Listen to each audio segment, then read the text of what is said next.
Good evening students. Today class 12th Economics Lesson 6 Banking. Topic Functions of Commercial Banks. The commercial banks functions அப்படின்றது two type of பிரிக்கலாம். ஒன்று primary function, இன்னொன்று secondary function. Other functions. Primary functions அப்படின்னா என்ன? முதல்நிலை பணிகள் அப்படின்னு சொல்லலாம். First one, primary function accepting deposits. வங்கி வைப்புகளை அப்படின்றது வைப்புகளை பெற்றுக்கொள்ளுதல். வைப்புகள் அப்படின்னு என்னன்னா deposits. It implies that commercial banks are mainly depend on public deposits. The commercial banks அப்படின்றது எதை அதிகமாக டிபெண்ட் பண்ணியிருக்கு அப்படின்னு பார்த்தீங்கன்னா பப்ளிக் டெபாசிட்ஸை டிபெண்ட் பண்ணி தான் அதிக அளவில் எல்லா கமர்ஷியல் பேங்க்ஸும் இருக்கும். ஏன் அப்படின்னா வங்கிக்கான ஒரு நிதி ஆதாரம் அப்படின்றது எது அப்படின்னு பார்த்தீங்கன்னா பப்ளிக் டெபாசிட்ஸ், இந்த பொதுமக்களிடமிருந்து பெறக்கூடிய வைப்புகள்.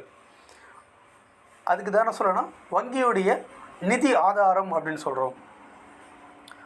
எந்த ஒரு கமர்ஷியல் பேங்க்ஸோடைய ஒரு ஃபினான்ஷியல் அப்படின்னா எதை சொல்லலாம், ஒரு ஃபினான்ஷியல் சார்ந்த ஒரு ஆதாரமாக எது இருக்குது அப்படின்னு பார்த்தீங்கன்னா public deposits. It implies that commercial banks are mainly depend on public deposits. இந்த அக்செப்டிங் டெபாசிட்ஸ் அப்படின்றத ரெண்டு டைப்பாக பிரிக்கலாம். பேங்க்கில் பணத்தை போடுறது, அது டெபாசிட், பணத்தை செலுத்துறது அப்படின்றது ஒரு ரெண்டு விதமாக நம்மளால் என்ன பண்ண முடியும்னா பணத்தை செலுத்த முடியும். அதாவது நம்மளுடைய வங்கி கணக்கில் பணத்தை சேமித்து வைக்க முடியும். There are two types of deposits which are discussed as follows. ஒரு ரெண்டு விதமான முறைகள் மூலமாக பொதுமக்கள் தங்களுடைய வருமானத்தை அல்லது சேமிப்பு தொகையை வங்கிகள் என்ன பண்ணலாம், செலுத்தி அதை வைப்புகளை வைத்து கொள்ளலாம். அதுக்கு ரெண்டு விதமாக இருக்குது. ஒன்று என்ன அப்படின்னு பார்த்தீங்கன்னா டிமாண்ட் டெபாசிட்ஸ், இன்னொன்று பார்த்தீங்கன்னா டைம் டெபாசிட்ஸ். டிமாண்ட் டெபாசிட்ஸ் அப்படின்னா கால வைப்பு அப்படின்னு சொல்கிறோம். இதுக்கு என்ன அப்படின்னு பார்த்தீங்கன்னா நமக்கு பேங்க்கில் எப்போ வேணாலும் பணத்தை போட்டுட்டு நமக்கு தேவையான போது பணத்தை எடுத்துக்கலாம். ஒன்று செக் மூலயமாகவோ அல்லது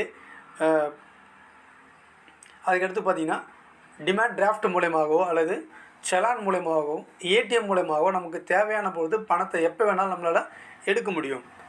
நம்மளோட அக்கௌண்ட்லேருந்து பணத்தை நம்மளால் எடுக்க முடியும். It refers to deposit that can be withdrawn by individuals without any prior notice to the bank. நமக்கு பேங்க்குக்கு எந்தவித முன் அறிவிப்பும் இல்லாமலே நமக்கான தேவைகள் அப்படின்றத அவங்கள தெரிவிக்காமலே நம்ம எப்போ வேணாலும் என்ன பண்ணலாம், பணத்தை எடுக்கலாம். In other words, the owners of these deposits are allowed to withdraw money anytime by writing a withdrawal. பணத்தை எப்பொழுது வேண்டுமானாலும் தன்னுடைய அக்கௌண்ட்டில் இருந்து நமக்கு எப்பொழுது வேண்டுமானாலும் பணத்தை நம்மளால் என்ன பண்ண முடியும், எடுக்க முடியும். அது ஒன்று ரைட்டிங் மூலமாக, ரைட்டிங் அப்படின்னா செலான் மூலமாகவும் அல்லது டிமாண்ட் மூலமாகவும், செலான் அல்லது செக்ஸ் மூலமாகவும் நம்மளால் பணத்தை எப்போ வேணாலும் எடுக்க முடியும். அதர் மெத்தட்ஸில் என்ன பண்ணலாம் அப்படின்னு பார்த்தீங்கன்னா ஏடிஎம் மூலமாக பணத்தை நம்மளால் வித்ட்ராவல் பண்ண முடியும். To withdraw money any time by writing a withdrawal slip. அது வித்ட்ராவல் ஸ்லிப் தான் என்ன ஆகணும், பணம் எடுக்கக்கூடிய படிவம். Withdrawal slips are a cheque and bank counter or from ATM centres using debit card. Demand deposits அப்படின்னா என்ன? ஃபர்ஸ்ட் ஒன் ப்ரைமரி ஃபங்க்ஷன் அப்படின்னு சொல்கிறோம். அது அக்செப்டிங் டெபாசிட்ஸ், வைப்புகளை ஏற்றுக்கொள்ளுதல். அந்த வைப்புகள் ஏற்றுக்கொள்ளுதல் அப்படின்றது ஒரு ரெண்டு டைப்பாக பிரிக்கிறாங்க. ஒன்று டிமாண்ட் டெபாசிட்ஸ், ஒரு வங்கி ஒரு பேங்க் அப்படின்றது எப்படி வந்து டெபாசிட்ஸ் வந்து அக்செப்ட் பண்ணுது, டிமாண்ட் டெபாசிட்ஸும். அதுக்கடுத்து பார்த்தீங்கன்னா டைம் டெபாசிட்ஸ். டைம் டெபாசிட்ஸ் அப்படின்னா கால வைப்பு முறை அப்படின்னு சொல்கிறோம். கால வைப்பு அப்படின்னா ஒரு குறிப்பிட்ட நாட்களுக்கு நம்மளுடைய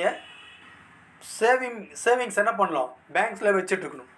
மினிமம் பார்த்தீங்கன்னா ஒரு 3 மந்த்தோ அல்லது 6 மந்த்தோ அல்லது 1 இயர் ஆகும் அல்லது 5 இயர் ஆகும், ஒரு குறிப்பிட்ட கால இடைவெளி வரை நம்ம பேங்க்கில் என்ன பண்ணோம், பணத்தை டெபாசிட் பண்ணி வச்சுருந்தோம்னா அது தேவையான பொழுது நம்மளால் எடுக்க முடியாது. முன்னறிவிப்பு இல்லாமல் நம்மளால் எடுக்க முடியாது. அந்த காலக்கெடு முடிந்ததுக்கப்புறம் மட்டும்தான் நம்மளால் என்ன பண்ண முடியும், அந்த பணத்தை நம்மளால் எடுக்க முடியும். இதுக்கு பார்த்தா டைம் டெபாசிட்ஸ், கால வைப்பு அப்படின்னு சொல்கிறோம். 3 மந்த்ஸ் 6 மந்த்ஸ் அல்லது 1 இயர் ஆகும் அல்லது 5 இயர்ஸ் ஆகும் இல்லை 10 இயர்ஸ் ஆகும். நம்ம எவ்வளோ காலம் வேணும் அப்படின்றதுக்காக நம்மளோட குறிப்பிட்ட தொகையை நம்ம என்ன பண்ணுறோம், பேங்க்கில் டெபாசிட் பண்ணுறோமோ அந்த டெபாசிட் டைம் முடியும் போது மட்டும் தான் என்ன பண்ண முடியும், அந்த பணத்தை நம்மளால் வித்ட்ராவல் பண்ண முடியும். இதுக்கு பேர் தான் time deposits. It refers to deposits that are made for certain committed period of time. Banks pay higher interest on time deposits. இந்த டைம் டெபாசிட்ஸுக்கு பேங்க்ஸ் அப்படின்னு என்ன பண்ண அதிக அளவில் இன்ட்ரெஸ்ட் அப்படின்றது கொடுப்பாங்க. ஏன் அப்படின்னா ஒரு நீண்ட நாட்களுக்கு அவங்க வைப்பு தொகை என்ன பண்ணியிருப்பாங்க, பேங்க்கில் ஒரு குறிப்பிட்ட காலக்கெடுவின் மூலமாக வைத்திருக்கிறாங்க. அப்படி வச்சுருக்கும்போது அவங்களுக்கு என்ன பண்ணுது அப்படின்னு பார்த்தீங்கன்னா பேங்க் அவங்களுக்கு அதிக அளவில் இன்ட்ரெஸ்ட் அப்படின்றது கொடுக்குது. These deposits can be withdrawn only after a specific time period by providing a written notice to the bank. அந்த ஸ்பெசிஃபிக் டைம் மட்டும்தான், அந்த குறிப்பிட்ட கால இடைவெளியில் குறிப்பிட்ட காலத்திற்கான காலக்கெடு முடியும் போது மட்டும்தான் என்ன பண்ண முடியும், அந்த பணத்தை நம்மளால் எடுக்க முடியும். அதையும் நம்ம எடுப்பதற்கு முன்னறிவிப்பு கொடுத்ததுக்கப்புறம் தான் என்ன பண்ண முடியும், நம்ம அந்த பணத்தை அவங்க பேங்க்லேருந்து வித்ட்ராவல் பண்ண முடியும். இதுக்கு பேர் என்ன சொல்கிறோன்னா டைம் டெபாசிட். கால வைப்பு அப்படின்னா குறிப்பிட்ட காலத்திற்காக குறிப்பிட்ட கால இடைவெளியில் பணத்தை நம்மளுடைய வைப்பை வங்கியில் வைத்திருப்பது தான் சொன்னால் டைம் டெபாசிட் அப்படின்னு சொல்கிறோம். Okay, thank you. நெக்ஸ்ட் டாபிக் அடுத்த கிளாஸில் கண்டினியூ பண்ணலாம்.